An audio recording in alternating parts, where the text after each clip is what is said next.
all of us probably have a lot of the same thoughts. But the one image I can't get out of my mind is after 17 surgeries, the carved up image of his leg and what was left of it. I actually took a picture of it, and I was going to tweet it, and I thought, you know what, Twitter probably suspend my account for putting it out there. It's too gory.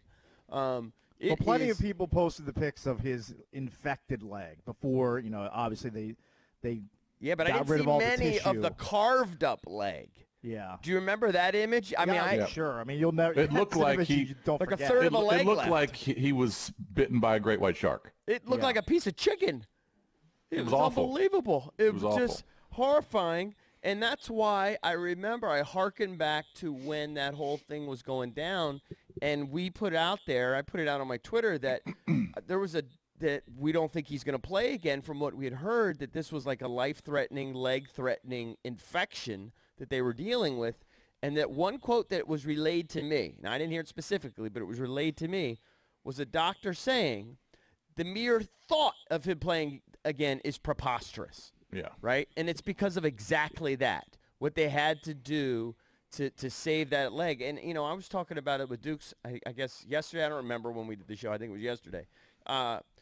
And the idea that you could get a flesh-eating bacteria at FedEx Field a day after you broke your leg, it's unbelievable to me. It's the That worst was like something you get like in the Amazon. It's the worst luck ever is what it is. How do you get a flesh-eating bacteria a few hours after surgery? They were theorizing it could have been from his uniform. It could have been from a dirty sock. I mean, it could have come from anywhere. Yeah, but who thought that your dirty sock could have a flesh-eating bacteria? I heard that some doctors thought it was from the water on the ground at FedEx.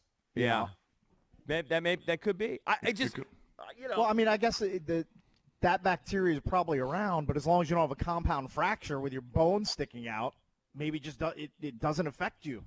It finds that weakness in your body and then it just attacks. It must be crazy. way more common than I'm aware of, because I just didn't think it would be that easy. I understand why it got into his body.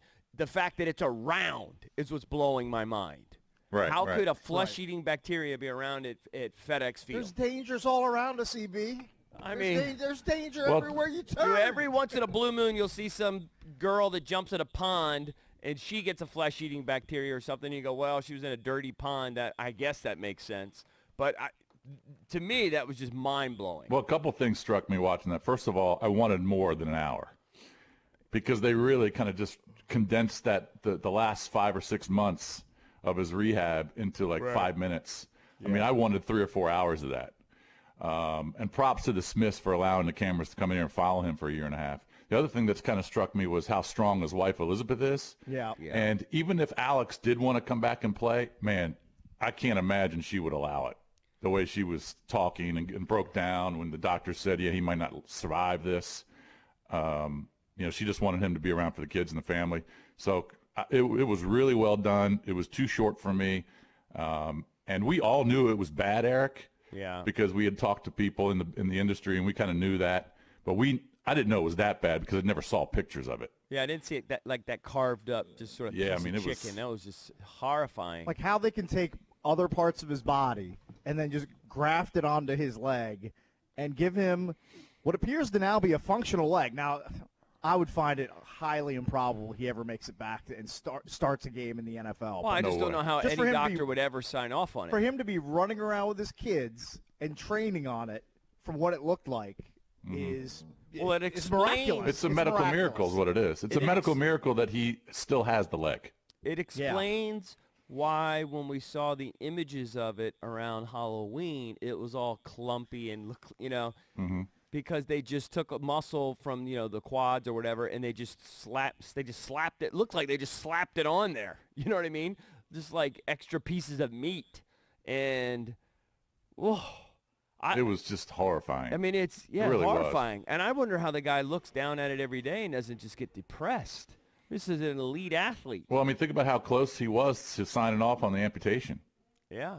When he went down to that military hospital in San Antonio. I mean, they were telling him, you probably should just do it because the problems you're going to face down the road just aren't worth it. And he may but it's hard to tell someone, cut your leg off. I mean, he may end up doing that. I mean, who knows? Hopefully not. did we talk about Casey Martin and how Casey Martin may be at that point right now?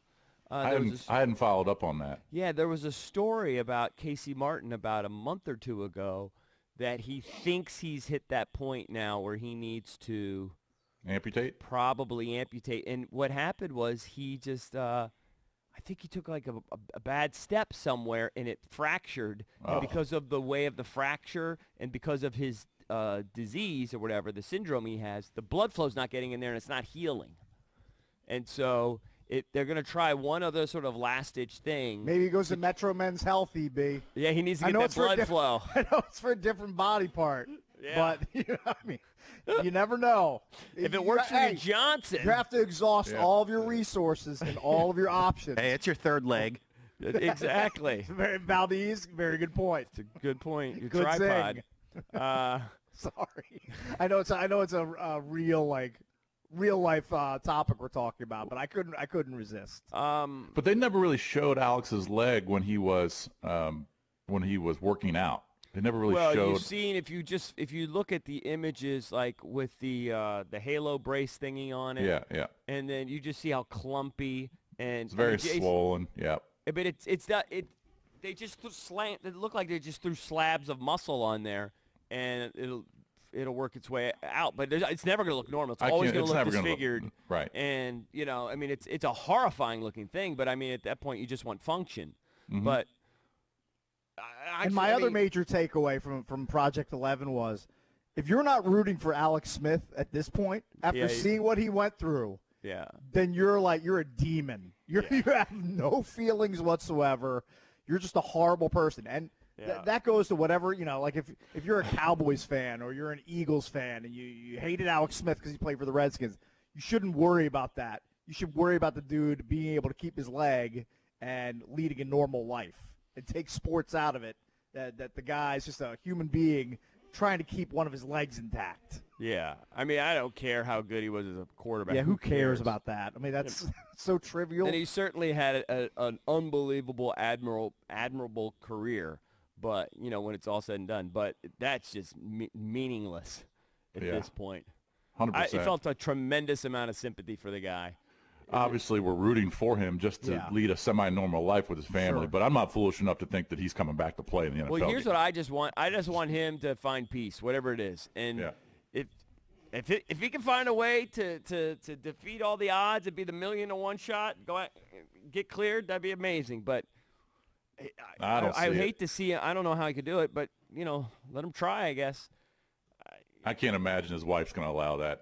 I don't see a doctor signing off on it. Well, certainly not the doctors, but there's no way his wife would say, yeah, all right, can you imagine him? Can he take one hit on that leg? No way. I could. It's hard to Wouldn't think imagine. so. Although the no way. bone, right, I'm sure they fortified the bone. The bone might be strong enough, but, I mean, just the muscle around it. I don't know. Because guys come back from broken legs before. Yeah, this is a lot different.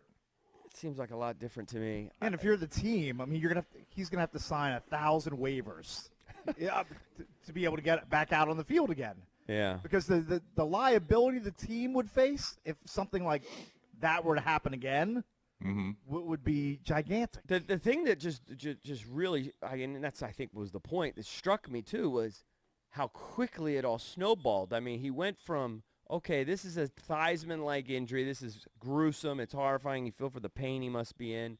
But, okay, he's in the hospital. They've done their surgery. You see the images afterward. It looks stitched up nicely. And then, like 24 hours later, oh, my God, he's fighting for his life. That's unbelievable. And, you always hear, I've been to the doctor a bunch of times. I have some knee things. I had a shoulder surgery, but and the doctor always throws in there, we could do this surgery, but you always got to weigh infection, infection. And I never really think much of it. I go, whatever. What are you talking about? I want to get my knee fixed. And then they always throw in there, but the one thing you have to think about is it worth it because of the potential for infection?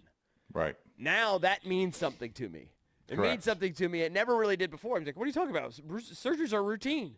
Let's go in there and clean it out and do whatever we got to do. Man, it was gripping. It really was. Yeah.